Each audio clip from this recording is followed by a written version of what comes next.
Over the years, we've come to learn that making videos is mostly just problem solving. When you're starting out, it can sometimes be hard to put your finger on what you're doing wrong or what you can do to make your videos better.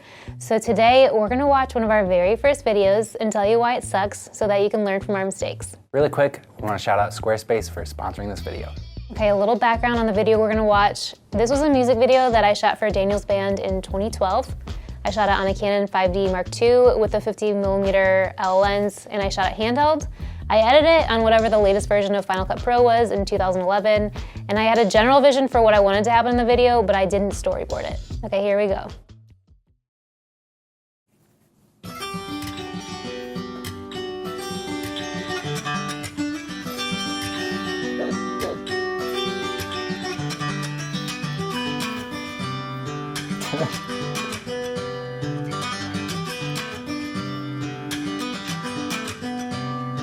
I'm barely still alive, but I found a way to survive. I got set back, but I'm back on track. Is that a pedal steel? And we thought we were so grown up. The days have never been long enough. Oh yeah, is that handheld shake? I was jogging in that shot. I hope I get the strength to find the words and follow through. Keep my head straight, tried and true, and make my All way F1.2? For like 6 years. Sleepy eyes close, it's 3:30. You like those dad shoes I got?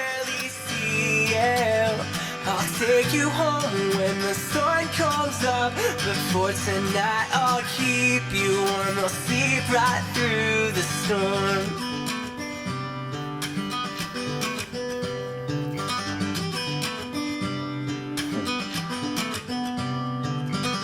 I'm in need of a buzz so much it hurts. Let's take a bottle of booze and fireworks every day, but I can't pay for it. Will I ever sleep through the night? My head is wrecked and my mind's not right. Gone. I hope I get the strength to find the words and follow through. Keep my head straight, tried and true, and make my way back home to you. We rest our minds and sleepy eyes close. It's 3:30 and I can barely see you. I'll take you home when the sun comes up. Before tonight, I'll keep you warm. We'll sleep right through the storm.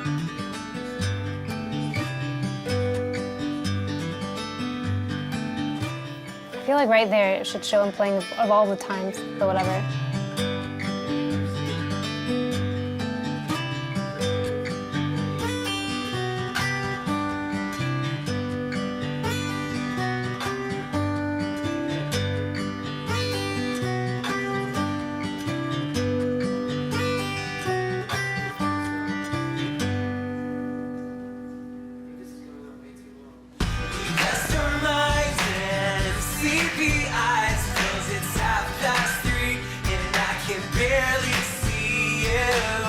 I'll take you home when the sun comes up. But for tonight, I'll keep you warm. We'll sleep right through the storm. We rest our minds and sleepy eyes close. It's 3:30 and I can barely see you. I'll take you home when the sun comes up. But for tonight, I'll keep you warm. We'll sleep right through the storm. I'm holding a guitar, but there's only really one guitar part in the song, so it's just a prop.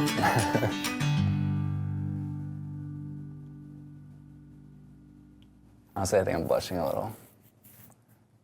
Cue big logo. Well, it's a good thing we know who did it. Well, just gonna close that computer.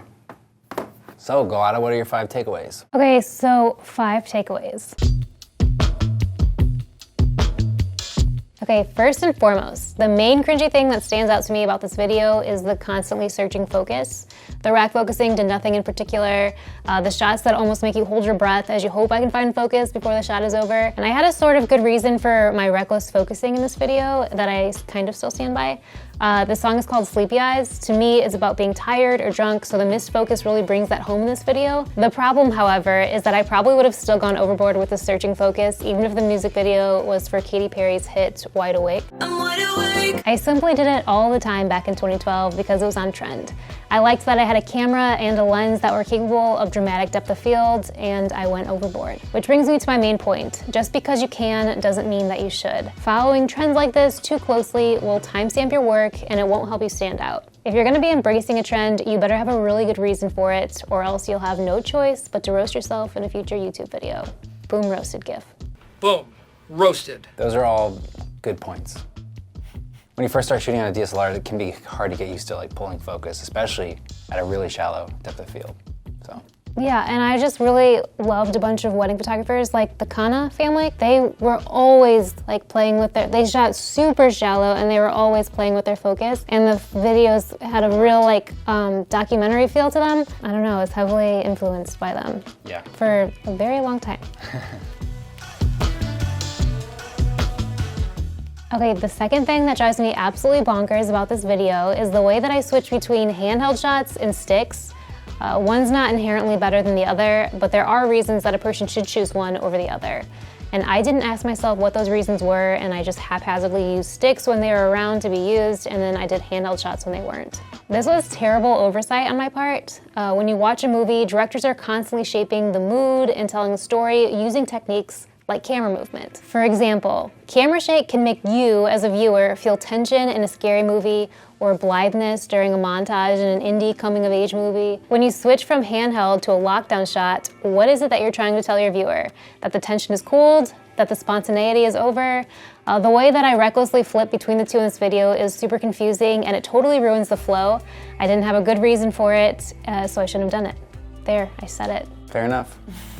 The shots that bother me the most are in the attic, where there's a lot of handheld shots and it feels really organic that way. It feels natural for the setting, but then it'll switch to a lockdown shot and it's really jarring, particularly when Nate's Trunk. Yes, yes, it feels so dumb. I know that was a shot that we did like after the fact. We're like, okay, let's get a tight of Nate hitting the trunk, and it feels that way too. Like it feels like it wasn't part of the, you know, like the way the framing is. What it feels like is there was just one camera guy, Yeah. me, and then because I was one person, I like had other shots going at the same time that were locked down.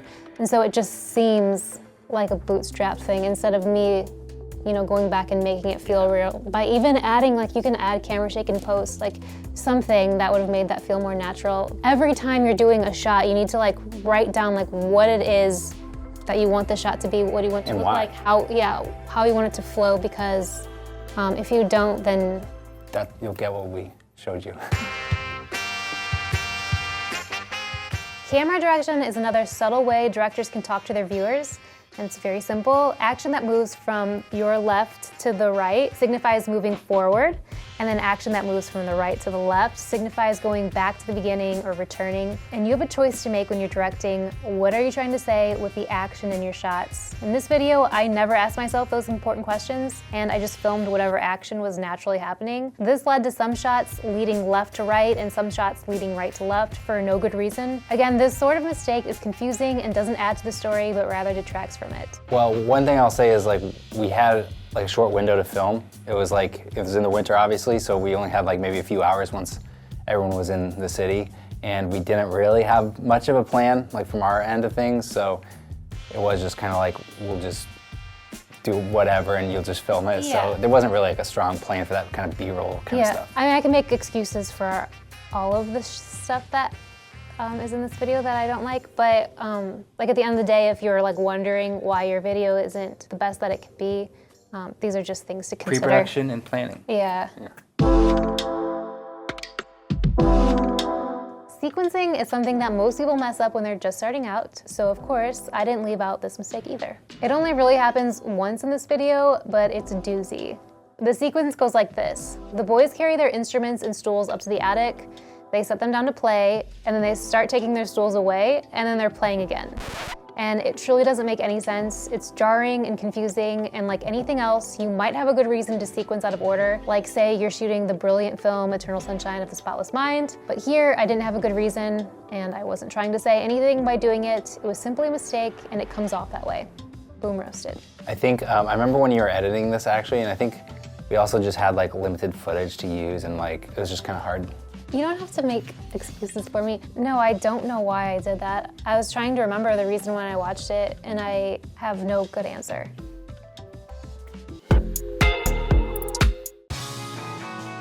My name's Rachel, and I'm 30 years old. I like extreme sports, and I'm looking for a guy who can build a beautiful website fast. If you don't use Squarespace, you can't be first place. What's up? My wife is gonna kill me for being here.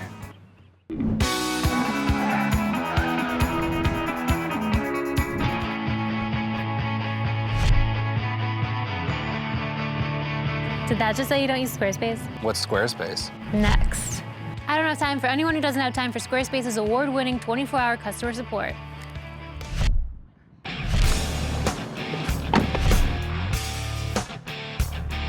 Did that just say SoundCloud rapper? Next. If he doesn't use Squarespace's beautiful custom templates, then he doesn't deserve this beautiful template. And also no SoundCloud rappers.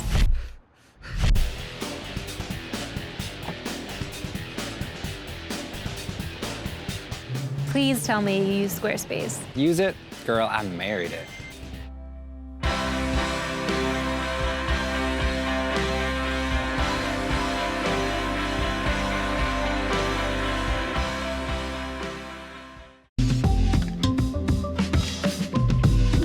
Okay, say you've just watched this easily forgettable music video, and I ask you to tell me a couple things that you remember about it. You probably will say, it was black and white and it had a huge gaudy watermark over it. And the sad thing is, I didn't put any thought or effort into either of the only things that you probably remember about it. I don't remember why I chose to make this video black and white, but doing so didn't add anything to the story. I probably chose black and white because it was the easy way out. The color probably shifted too much between the different locations, something I should have considered and accounted for when I was shooting the video, and I didn't want to deal with it. The thing is, finishing touches like color grade can actually add to the mood and story of the video. I could have chosen to make this feel washed out like a memory, or moody to match the angst of the song from Daniel's teenage years. I didn't write this song. Instead, I just slapped a black and white LUT on top of the footage and called it a day. I was, and honestly still am, a little bit intimidated by color grading, so instead of taking the time to do it right, I took the easy way out. And then I slapped a giant watermark over it so nobody could claim this atrocity as their own. Boom roasted. Okay, I remember when we were color grading this, it was really tungsten-y up in the attic because of all the lights, and it was really low light. And I think it was hard to color grade, especially we were both pretty new to video. I think we like kind of compared black and white versus color, and we're like, you know what? Black and white's more consistent looking. It was just easier for us at that time. So it was just like a lot of different lighting situations, and I probably wasn't up to the task of figuring that out. Here's what I will say, because you roasted yourself pretty hard there, but I mean, I love the music video, you know, like that's like the only video we ever really had. It still feels special to my heart. I'm glad that your heart likes it. My heart. Well, like I could see all the mad about mistakes. I can see all the mistakes, but you know, I still like it for what it is. Mm-hmm. Have a good reason for following trends. Use camera movement to reinforce the mood. Use camera direction to better tell the story. Unconventional sequencing needs intent. Don't overlook the finishing touches. Look, I wore my "You Blew It" shirt so that everybody knows That you blew it? how I did on my video. And then here's what you aspire to. We hope that revisiting some of our early mistakes might help you avoid them in your own work if you're just starting out. One of the best things you can do is devote some time to learning about direction so that you can better shape the stories you're trying to tell in your videos. Okay, don't forget to like, subscribe, turn on our little notification bell, subscribe to our personal channels, post our videos on Reddit, and make a playlist of all of our videos that play in the background of your computer at all times. Love you, bye.